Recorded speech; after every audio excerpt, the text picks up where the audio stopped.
ഒരറ്റത്തെ യുദ്ധസജ്ജമായി നിൽക്കുന്നു. ജിബ്രാൾട്ടർ കടലിടുക്കിൽ ഭീഷണിയുയർത്തി USS ജെറാൾഡ് ആർ ഫോൾഡും. അറബിക്കടലിൽ ഇറാന്റെ ചലനങ്ങളൊക്കെ തന്നെ ഒളിഞ്ഞു നോക്കി USS എബ്രഹാം ലിങ്കണും വല വിരിക്കുന്നു. ഭയന്ന് പിന്മാറാൻ തയ്യാറല്ല എന്ന് പറഞ്ഞുകൊണ്ട് ഖമനേയും നെഞ്ചുവിരിച്ചു മുന്നിൽ. വെറുമൊരു മിസൈൽ യുദ്ധമായിട്ടല്ല, മറിച്ച് ആത്മാഭിമാനത്തിന്റെ പോരാട്ടമായിട്ടാണ് ഭരണകർത്താക്കൾ ഇതിനെ നോക്കിക്കാണുന്നത്. ആഭ്യന്തരമായും അല്ലാതെയുമുള്ള യുദ്ധം. പശ്ചിമേഷ്യയുടെ മണ്ണിൽ തങ്ങളുടെ ആധിപത്യം ഉറപ്പിക്കാൻ ഖത്തറിലെയും ബഹ്റിനിലെയും താവളങ്ങളിൽ നിന്നും സൈനികരെ ഒഴിപ്പിച്ചുകൊണ്ട് അമേരിക്ക പല തരത്തിലുള്ള തന്ത്രങ്ങൾ മെനഞ്ഞ് ഒരു കൗണ്ട് ഡൗൺ ടൈം തുടങ്ങിക്കൊടുത്തിരിക്കുന്നു. ആ ഭീഷണിക്ക് മുന്നിൽ മുട്ടുമടക്കില്ലെന്നുറക്കെ ഇറാൻ ഭരണാധികാരികളും പ്രഖ്യാപിക്കുന്നു.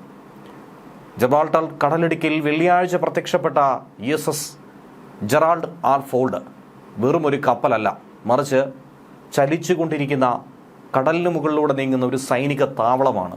ലോകത്തിലെ തന്നെ ഏറ്റവും വലിയ വിമാനവാഹിനി കപ്പലുകളിൽ ഒന്നായിട്ടുള്ള ഈ കപ്പലിനെ പശ്ചിമേഷ്യൻ കടലിടുക്കിലേക്ക് അയച്ചത് അമേരിക്ക കൃത്യമായ കണക്കുകൂട്ടലോടുകൂടി തന്നെയാണ്. ഇറാനെ ശ്വാസം മുട്ടിച്ചു കൊല്ലാൻ. ഇതിനോടകം തന്നെ ഒമാൻ തീരത്തു നിന്നും വെറും 300 മൈൽ അകലെ എബ്രഹാം ലിങ്കണും നിലയുറപ്പിച്ചിട്ടുണ്ട്.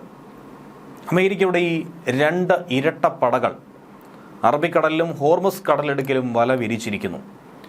ഇറാന്റെ സമുദ്ര വ്യാപാര പാതകളെ പൂർണ്ണമായും നിയന്ത്രിക്കാൻ മേൽക്കൈ നേടാൻ വേണ്ടിയുള്ള ഒരു തന്ത്രം കൂടിയാണ് അണിയറയിൽ നടത്തുന്നത്.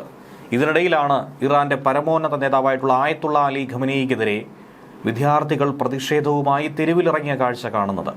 ഖമനേയിക്ക് മരണം സംഭവിക്കട്ടെ എന്നും വേഗം പണി തീർക്കുമെന്നും മുദ്രാവാക്യം വിളിച്ചുകൊണ്ട് ഷെരീഫ് യൂണിവേഴ്സിറ്റി ഓഫ് ടെക്നോളജിയിലെ വിദ്യാർത്ഥികൾ പ്രതിഷേധിക്കുന്ന ചില ദൃശ്യങ്ങളാണ് ഇപ്പോൾ പുറത്തു വന്നുകൊണ്ടിരിക്കുന്നത്. അതിരൂക്ഷമായ സംഘർഷമുണ്ടായിരിക്കുന്നു. നിരവധി ആളുകൾക്ക് പരിക്കും സംഭവിച്ചു. രാജ്യവ്യാപകമായി നടന്ന ഭരണകൂട വിരുദ്ധ പ്രതിഷേധങ്ങളിൽ കൊല്ലപ്പെട്ടവരുടെ അനുസ്മരണത്തിനായി ഒത്തുകൂടിയതായിരുന്നു ഇവർ. പ്രക്ഷോഭകരെ സംബന്ധിച്ച് ആണവ തർക്കത്തിൽ അമേരിക്ക ഇറാനുമായി ഒത്തുതീർപ്പുന്നതിലൊന്നും തന്നെ താല്പര്യമില്ല എന്നാണ് മനസ്സിലാക്കാൻ കഴിയുന്നത്. ഇറാന്റെ മതഭരണകൂടത്തെ പുറത്താക്കാൻ അമേരിക്ക സഹായിക്കണമെന്നാണ് ഇറാനുള്ളിൽ വിദ്യാർത്ഥികൾ അടക്കം ആവശ്യപ്പെടുന്നത്. തങ്ങളുടെ ആണവ പദ്ധതികൾ സമാധാനപരമായുള്ള ആവശ്യങ്ങൾക്കാണെന്നും എന്നാൽ ഏതെങ്കിലും വിദേശ ശക്തികൾ അതിൽ കടന്നുകയറാൻ ശ്രമിച്ചാൽ അവർക്ക് കനത്ത വില നൽകേണ്ടി വരുമെന്നുമാണ് കഴിഞ്ഞ ദിവസം ഇറാൻ പ്രതിരോധ മന്ത്രാലയം പറഞ്ഞതുപോലും. ട്രംപിന്റെ അന്ത്യശാസനത്തിന് മുന്നിൽ മുട്ടുമടക്കുന്ന പശ്ചിമേഷ്യൻ രാജ്യങ്ങളുടെ പട്ടികയിൽ ഇറാനെ ഉൾപ്പെടുത്തേണ്ടതില്ല എന്നാണ് ഇറാൻ ഭരണാധികാരികൾ പറയുന്നത്. ഭീഷണിപ്പെടുത്തി കീഴടക്കാമെന്നത് അമേരിക്കയുടെ വെറും വ്യാമോഹമായിരിക്കും. ഓരോ ദിവസവും ഇറാന്റെ പ്രതിരോധം കൂടുതൽ കനപ്പിക്കുന്നു. സാമ്രാജ്യത്വത്തിന്റെ മണ്ണിൽ സമ്മർദ്ദ തന്ത്രങ്ങളെ അതിജീവിച്ചുകൊണ്ട് സ്വന്തം മണ്ണിലും നയങ്ങളിലുമൊക്കെ തന്നെ ഉറച്ചു നിൽക്കാനാണ് തങ്ങൾ തീരുമാനിച്ചത്. ആ നിശ്ചയദാർഢ്യത്തിൽ മുന്നോട്ട് നീങ്ങുമെന്നാണ് പറയുന്നത്. അമേരിക്കൻ ആധിപത്യത്തിന് മേൽ കനത്ത പ്രഹരം ഏൽപ്പിക്കാൻ തന്നെയാണ് ഇറാൻ തീരുമാനിച്ചിരിക്കുന്നത്. ഇറാനുമായിട്ട് ഉണ്ടാക്കിയ കരാറിൽ അനിശ്ചിതാവസ്ഥയിലായ സാഹചര്യത്തിൽ ഇറാന്റെ നേതാക്കളെ വകവരുത്തുന്ന നടപടിയിലേക്ക് ഒരുപക്ഷെ അമേരിക്ക കടക്കും. അമേരിക്കൻ താൽപ്പര്യങ്ങൾക്ക് വഴങ്ങിയില്ലെങ്കിൽ ഖമനേയിയെയും മകൻ മുസ്തഫയെയും പുരോഹിത നേതൃത്വത്തിലെ പ്രമുഖരെയും ഒക്കെ തന്നെ ഇല്ലായ്മ ചെയ്യാനാണ് ട്രംപിന്റെ നീക്കമെന്നാണ് നിലവിൽ മനസ്സിലാക്കാൻ കഴിയുന്നത്. ചില റിപ്പോർട്ടുകൾ പുറത്തു വരുന്നത് ഇറാൻ ഒരു തരത്തിലും അണുബോംബ് നിർമ്മിക്കില്ലെന്ന് ഉറപ്പ് നൽകിയാൽ ആണവ സമ്പുഷ്ടീകരണം തുടരാൻ ഒരുപക്ഷെ അനുവദിച്ചേക്കും. പക്ഷേ വിപരീതമായി സംഭവിച്ചാൽ അമേരിക്ക ക്ഷമിക്കില്ല എന്ന് കൃത്യമായി തന്നെ പറയുന്നു. മിഡിൽ ഈസ്റ്റിൽ 2003 ഇറാഖ് അധിനിവേശത്തിന് ശേഷമുള്ള ഏറ്റവും വലിയ സൈനിക വിന്യാസമായി അമേരിക്ക ഇപ്പോൾ നടത്തുന്നതിനെ നമുക്ക് നോക്കിക്കാണേണ്ടിയിരിക്കുന്നു. ഇറാന് പരമാവധി 15 ദിവസത്തെ സമയമാണ് അനുവദിച്ചിരിക്കുന്നത്. അതിനിടെ കരാറുണ്ടാക്കിയില്ലെങ്കിൽ ആക്രമിക്കുമെന്നാണ് ബോർഡ് ഓഫ് പീസ് സമ്മേളനത്തിൽ ട്രംപ് മുന്നറിയിപ്പ് കൊടുത്തത്. ഇറാനെ ആക്രമിക്കാൻ സന്നദ്ധമാണെന്ന് അറിയിച്ചുകൊണ്ട് അമേരിക്കൻ സൈന്യം വൈറ്റ് ഹൗസിൽ തന്നെ റിപ്പോർട്ട് നൽകി. പശ്ചിമേഷ്യയിൽ യുദ്ധഭീതി അങ്ങനെ കനക്കുന്നു. ഈ 15 ദിവസത്തെ സമയമെന്നത് ട്രംപിന്റെ അന്ത്യശാസനം വെറും ഒരു പാഴ്വാക്കാകുമോ? അതിനുശേഷം എന്തായിരിക്കും സംഭവിക്കുക എന്നുള്ളതാണ് ലോകം ഉറ്റുനോക്കുന്നത്. ഇതിനു മുന്നിൽ അടിയറവ് പറയാനായി ഇറാൻ തയ്യാറാകില്ല എന്ന് തന്നെയാണ് ഈ ഘട്ടം വരെയും ലഭിക്കുന്ന സൂചനകൾ. തങ്ങളുടെ പരമാധികാരത്തിന്മേൽ കടന്നുകയറുന്ന ഏതൊരു ശക്തിയെയും ചാരമാക്കാൻ കെൽപ്പുള്ള ഇറാന് മുന്നിൽ അമേരിക്കയുടെ വിലപേശൽ തന്ത്രം വിലപ്പോകില്ല എന്നാണ് ഭരണാധികാരികൾ പറയുന്നത്. പശ്ചിമേഷ്യയിലെ കാറ്റിൽ തന്നെ കനലായി ഇത് പടരുന്നു. ലോക പോലീസിന്റെ ഗർവും ഒരു രാജ്യത്തിന്റെ നിലനിൽപ്പിനായിട്ടുള്ള പോരാട്ടവും നേർക്കുനേർ ഏറ്റുമുട്ടുന്നു എന്ന കൂടിയാണ് അവർ അതിനെ വിശേഷിപ്പിക്കുന്നത്.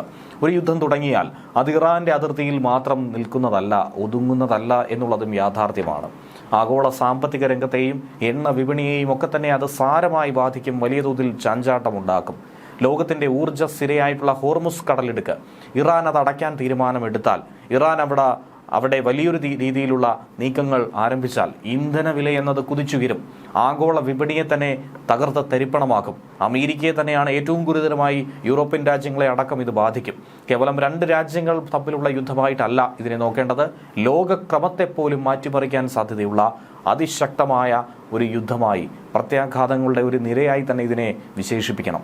അമേരിക്കയുടെ ഭീഷണിക്ക് മുന്നിൽ വിറങ്ങലിച്ചു നിൽക്കുന്ന ഒരു ഭരണകൂടമായിട്ടല്ല ഇറാൻ ഇന്ന് നിലനിൽക്കുന്നത്.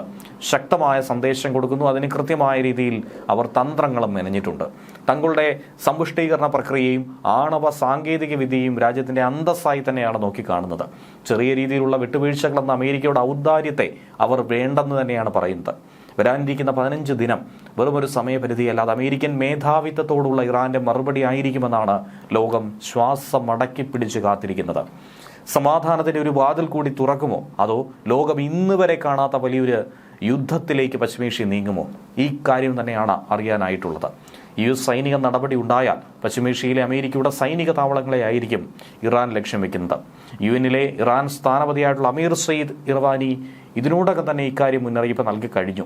UN സെക്രട്ടറി ജനറലും രക്ഷാസമിതി അധ്യക്ഷനും അയച്ച കത്തിലാണ് പ്രത്യാക്രമണം നടത്താനുള്ള തങ്ങളുടെ നിയമപരമായ അവകാശം, സന്നദ്ധത വെളിപ്പെടുത്തുന്നത്. ഇറാനെ ആക്രമിക്കാൻ ഇന്ത്യൻ മഹാസമുദ്രത്തിലെ ഡീഗോ ഗാർഷ്യ ഉൾപ്പെടെയുള്ള ബ്രിട്ടന്റെ താവളങ്ങൾ ഒരുപക്ഷെ അമേരിക്കയ്ക്ക് വേണ്ടി ഉപയോഗിച്ചേക്കും. ട്രംപിന്റെ സമൂഹ മാധ്യമ പോസ്റ്റും ഈ കത്തിൽ എടുത്തു പറയുന്നുണ്ട്. അമേരിക്കൻ പ്രസിഡന്റ് ആക്രമണ രീതി, ആ പ്രസ്താവന, അത് വലിയൊരു അപകടത്തിന്റെ സൂചന കൂടിയാണ്.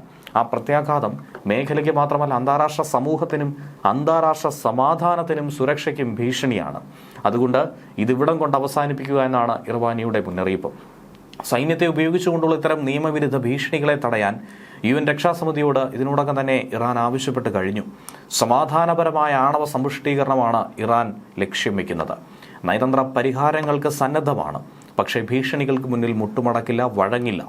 അമേരിക്കയുടെ സഖ്യകക്ഷിയായിട്ടുള്ള ഇസ്രയേലിന് നേരെ ഇറാൻ ഒരു ആക്രമണം നടത്തിയാൽ ഒരിക്കലും ചിന്തിക്കാൻ പോലും കഴിയാത്ത വിധത്തിലുള്ള തിരിച്ചടി ആയിരിക്കും അവർ നേരിടാൻ പോകുന്നതെന്നാണ് പ്രധാനമന്ത്രി ബെഞ്ചമിൻ നെതന്യാഹു ഇതിനോടകം തന്നെ ഭീഷണി മുഴക്കിയിരിക്കുന്നത്.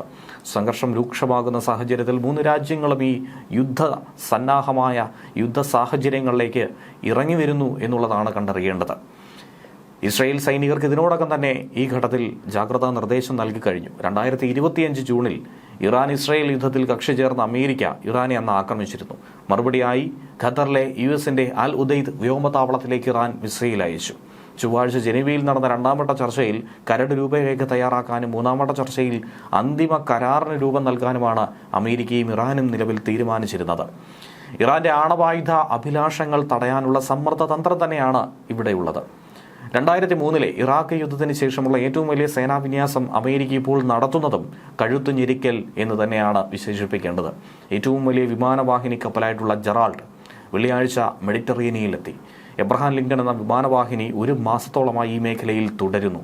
ഇതൊക്കെ തന്നെയാണ് യുദ്ധസന്നാഹത്തെ, കാഹളത്തെ വിളിച്ചുണർത്തുന്നത്. ന്യൂസ് ഡെസ്ക് മലയാളി വാർത്ത.